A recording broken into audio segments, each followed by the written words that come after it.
नमस्कार मंडळी. स्टार प्रवाहावरील लग्नानंतर होईलच प्रेम या मालिकेला सध्या प्रेक्षकांची चांगलीच पसंती मिळताना दिसत आहे.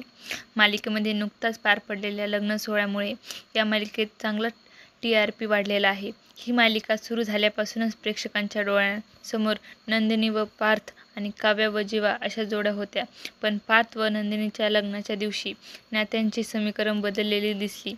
नंदिनी व पार्थ लग्न न होता पार्थचं लग्न काव्याबरोबर झालं आणि जीवाचं लग्न नंदिनीबरोबर झालं.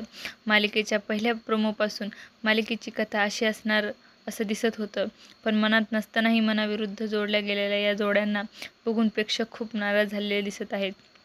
तर लग्नानंतर होईलच प्रेम ही मालिका स्टार विजय तन्व्या भाषेतील चॅनलवरील एरा मेरा रोजवे सीझन 2 ऑफिशियल रिमेक आहे.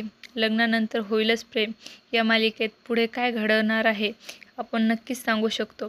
तर पार्थ, काव्या आणि जीवा नंदिनी यांचा मनाविरुद्ध लग्न झाल्यामुळे तणावपूर्वक वातावरण असतं. काव्याचं लग्न होऊन सुद्धा तिच्या मनातून जीवा गेलेला नसतो. ती आणखीन जीवामध्येच अडकलेली असते. पण जीवा काव्याचं हे सत्य स्वीकारायला सांगतो.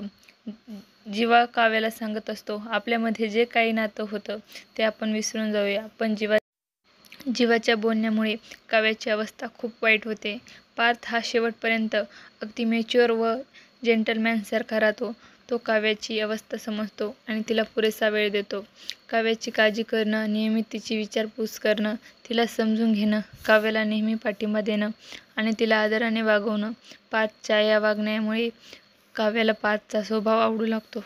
तिकडे नंदिनी काही काळानंतर समजतं की काव्या आणि जीवाचं एकमेकांवर प्रेम होतं आणि दोघांनी एकमेकांना लग्नाचं वचन दिलं होतं. हे सत्य समजल्यानंतर नंदिनीला खूप मोठा धक्का बसतो. पण हे सगळं सांगताना जीवा नंदिनीला म्हणतो, आमचं दोघांचं एकमेकांवर प्रेम होतं आणि आम्हा दोघांनाही लग्न करायचं होतं. पण आता आमच्या दोघांच्या आयुष्यात आता वेगळे आहेत.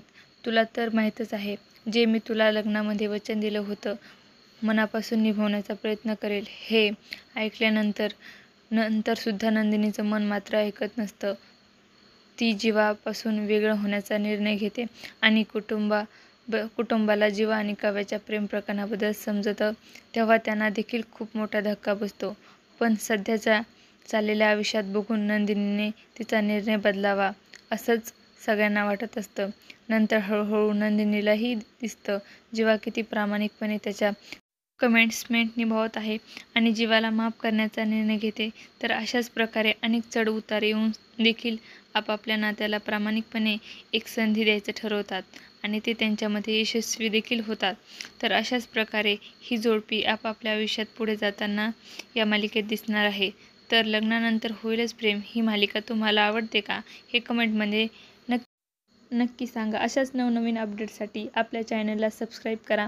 तुम्हाला जर आपला व्हिडिओ आवडला असेल तर लाईक, शेअर करायला विसरू नका. धन्यवाद.